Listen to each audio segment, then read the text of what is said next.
Hello, my name is Ted Auk. I've been at Frac Tracker for almost 8 years now. What we're doing right now is we're heading up to the top of the pole barn owned by Doug and Dawn Wood. I've known Doug and Dawn for more than half of the time I've been at Frac Tracker. They live adjacent to a very large frac sand mine just outside of Detroit, southwest of Detroit in Monroe County, and we're going to go up and check out this mine from the pole barn that I've visited many times. I've done this on behalf of Doug and his wife because they've been very concerned about what this mine is doing to their property and to their way of life. And a lot of what we've been doing is putting the drone up over the site to see how it's changed over time. So we're gonna go check this pole barn out right now. This is some of the fun stuff that we do at Frac Tracker. Some of the stuff that I really like to do is getting out into the field and seeing what's happening in the name of oil and gas extraction and how that's impacting people.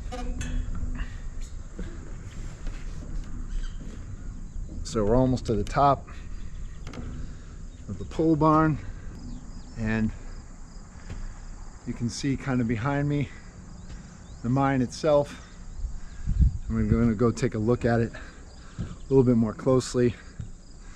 Doug and Dawn are really great people, two of my heroes in the kind of movement against frac sand mining. They're doing all of this on their own. They don't have much support. They're great people. And here in South Rockwood, Michigan, just a couple stones throws away from downtown Detroit. This is I think the most important work that we do. One of the reasons I came to this property a bunch of years ago is because Doug, say hi Doug. Hey, how you doing? Doug was concerned about the impact of sand mining, and he thought that maybe we could put the drone that we have up and take a look at the mine over time and see what we see. Because a lot of times what you see is you see berms built up around these mines. There's another neighbor of a sand mine in northern Illinois who told me one time, whenever you see a berm go up, you should be concerned.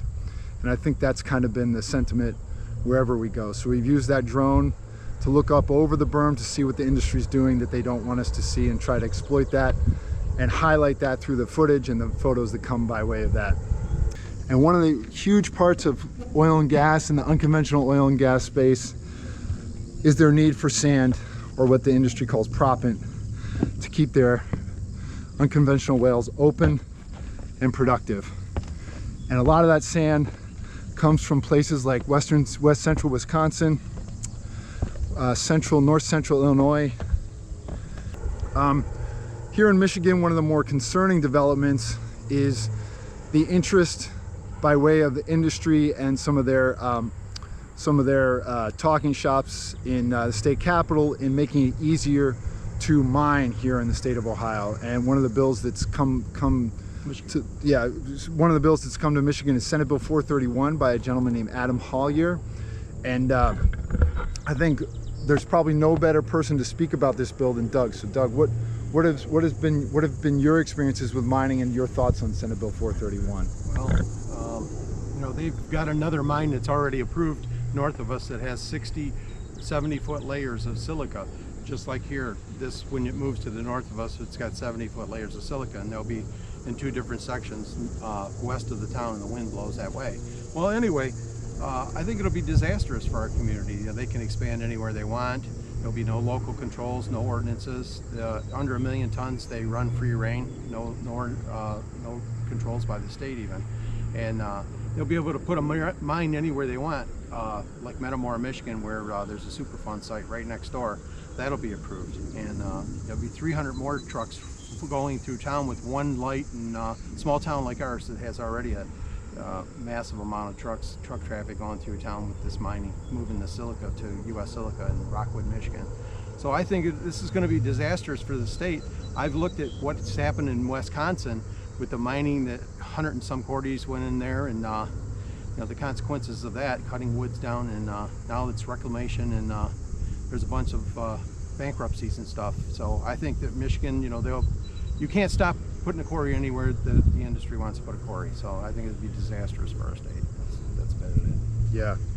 So I think one of the other things to point out with regard to Doug's situation and the work that we do at Frac Tracker is a lot of times what the industry has done for many years now is, and it's really quite brilliant, is they've separated themselves from their complete needs or impacts. And in this case, it's sand mining. So you have these places that are really far afield from where the shale or the gas is being extracted, like South Rockwood, Michigan, western central Wisconsin, some of the other spots I mentioned, where they're pulling sand out of the ground to be transported to these shale fields to keep the fracking industry afloat. So the environmental and the social impacts of that mining is integral to what fracking is and what the definition of it.